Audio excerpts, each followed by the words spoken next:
If you want a really high-performance SUV, but you don't want to be like everybody else, so you don't want a Porsche, Mercedes-AMG, BMW, well, I have good news for you. You need to check out these two cars I lined up for you today because they might as well be the best ones out there.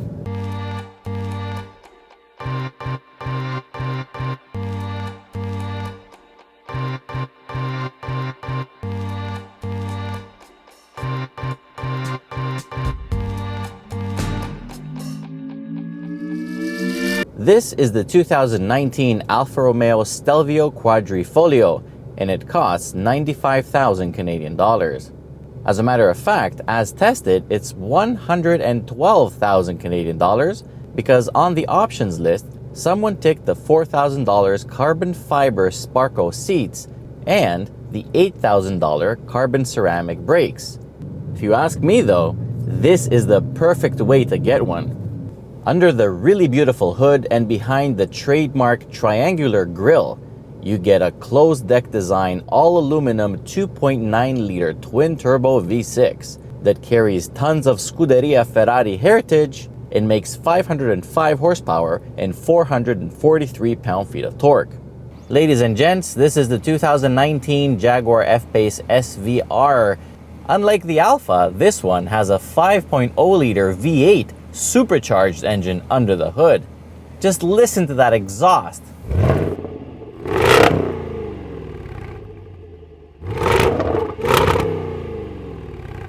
And it has a button to make the exhaust even louder. The Alfa sounds really good in race mode, but it definitely doesn't sound as good as the Jaguar.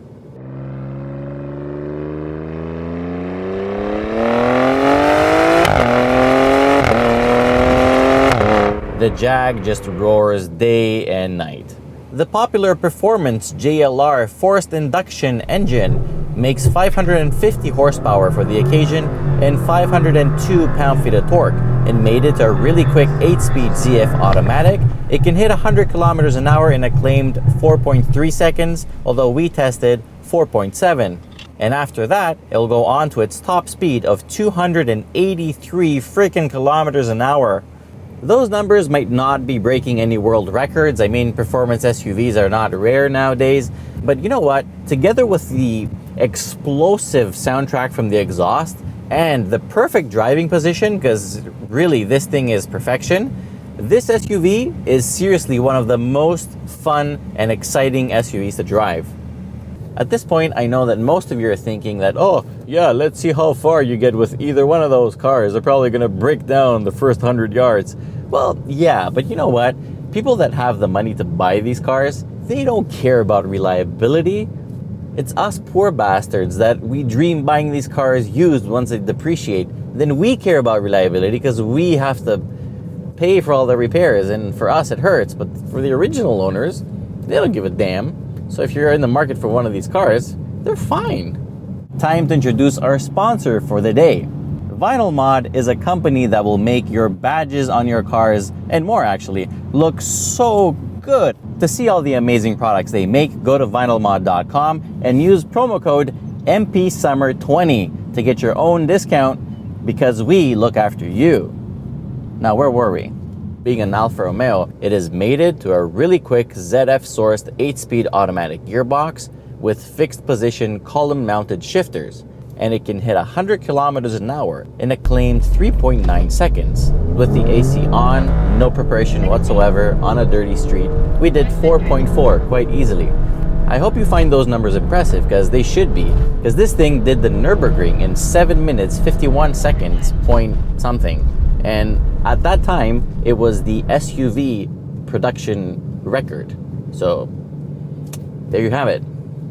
The engine might have blistering performance, but check this out. It is so smooth. So I'm going to put it in normal mode, paddle shifters, and I'm going to do 4,000 RPM, okay? Check this out. I'm going to be quiet. Just here. This is 4,000 RPM. It feels like 2,500 in some other car. This is 5,000 RPM. It's just so buttery, creamy smooth that you don't feel the RPMs.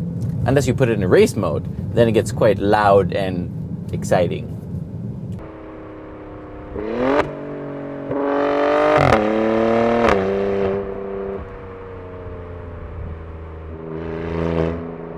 It also offers cylinder deactivation on one bank, so under light loads or on the highway, it's quite economical. On long trips, you can expect to see numbers way below 10 liters per 100 kilometers. The suspension has dynamic dampers and they're controlled by the race DNA that's provided in this Alfa. In the A stands for all weather, so it's like a really soft setting, almost like an eco mode. The N stands for natural, not normal. The D is dynamic, and race is, well, race. The dampers are controlled in 3 stages. You have comfort, which is the default setting in A and N, and then in dynamic mode, you can have them in the mid mode or comfort, and then in race, you can have them in race mode, or you can bring them back a notch and have them in mid. Comfort mode is pretty bumpy, but still acceptable for a super high performance SUV. Mid mode gets on the borderline of uncomfortable, and race mode, well, you better be on the track because on the street, you'll be loosening the screws that are holding this beautiful dash together. Honestly, it's that stiff. The good thing is that you have a dedicated button to control the dampers, so you can always quickly select what you need with just one click. Handling is by far the most important thing over here, and let me tell you, oh boy, is it amazing. The steering feels really quick, it's really sharp, it has a kind of a feel from the old. It's like the feedback is there, and the steering wheel itself is like so beautiful. I mean, it has these carbon fiber inlays and Alcantara, and it's pretty skiddy but really nice to hold on to. The seat is perfection. The driving position is perfection. The brake pedal has that racy feel, so it's kind of on and off. It doesn't have much travel. Once you get used to it, it's pretty good though, and it's very satisfying to feel the braking power that comes when you squeeze the pedal. From 100 kilometers an hour, this thing came to a complete stop in 38 meters, and for an SUV that has a higher center of gravity and weighs almost 2 tons, that's pretty damn good. The chassis feels very rigid, and it completes the overall image of a very sporty SUV. The Stelvio Quadrifoglio turns in with high precision. Body roll barely exists. Lateral grip is phenomenal for something that rides this high, and if you really push mid-corner, the torque vectoring rear diff can help you either rotate the car and go faster, or if you please, do some massive power slides. In the Jaguar, power is sent to the rear wheels and then distributed on demand to the front, up to 50%. It feels sharper than a surgical blade, and these seats, my god, they hug you like they're never gonna see you again. The turn-in is amazing for an SUV, and the only element off-tone is the mushy brake pedal. And that's not that bad, it's just not as good as everything else.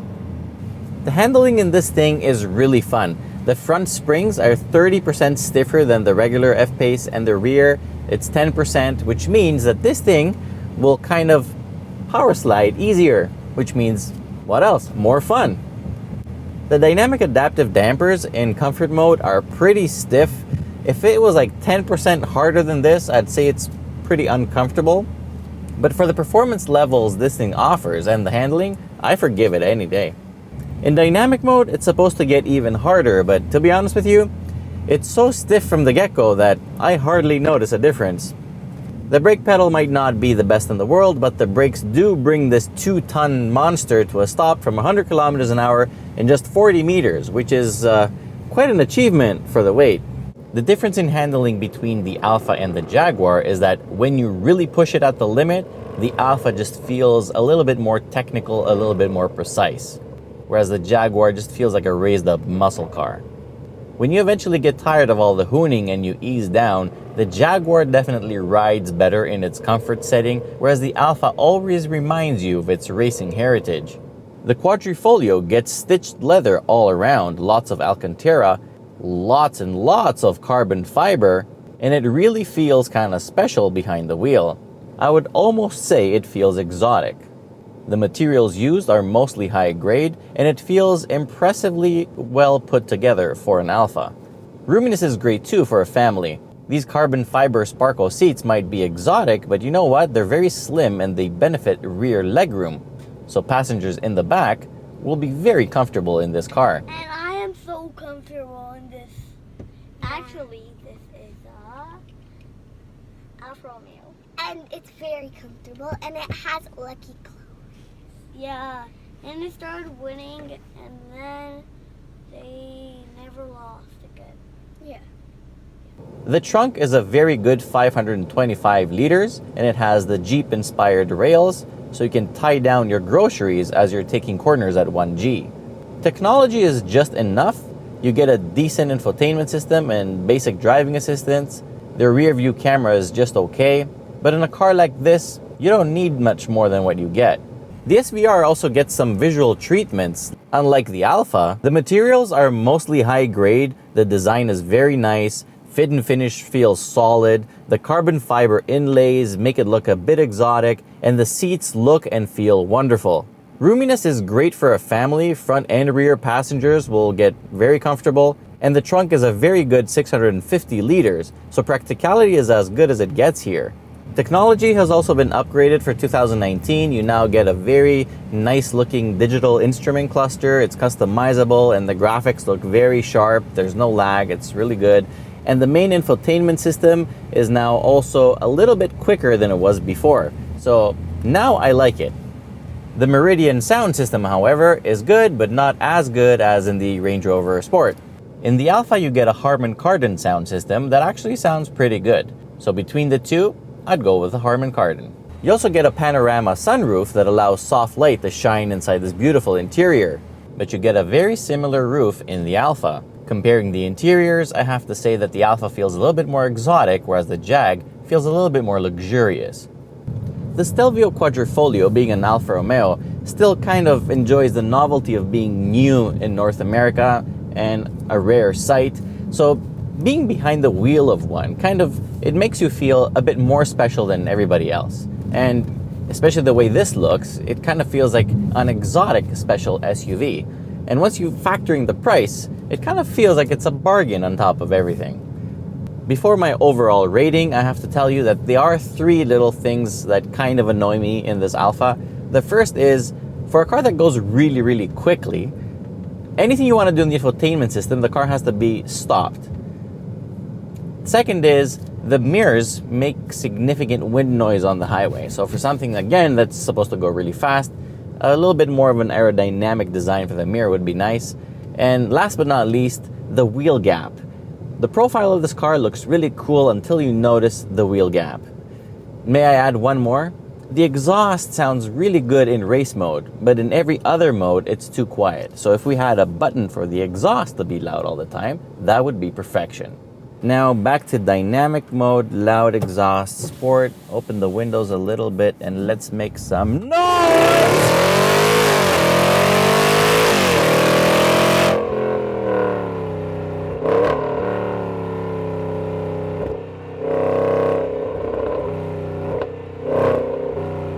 The exhaust note really never gets old, ever.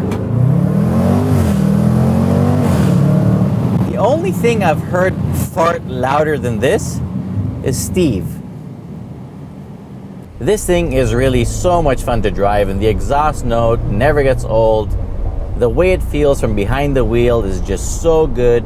It feels like a jacked up F-Type R, to be honest.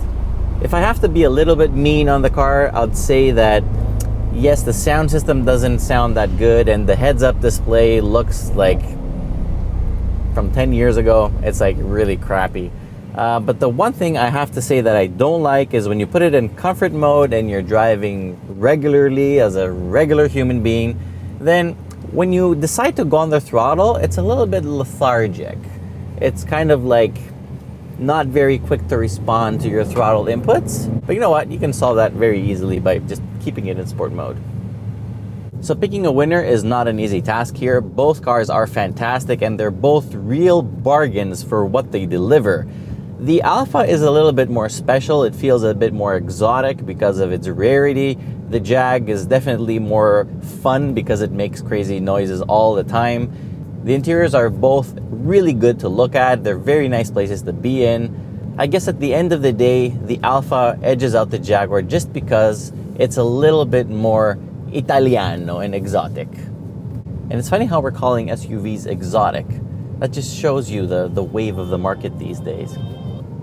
I really wouldn't mind having one of these for myself and a Jag for the wife. That would make a really awesome driveway. Perfect.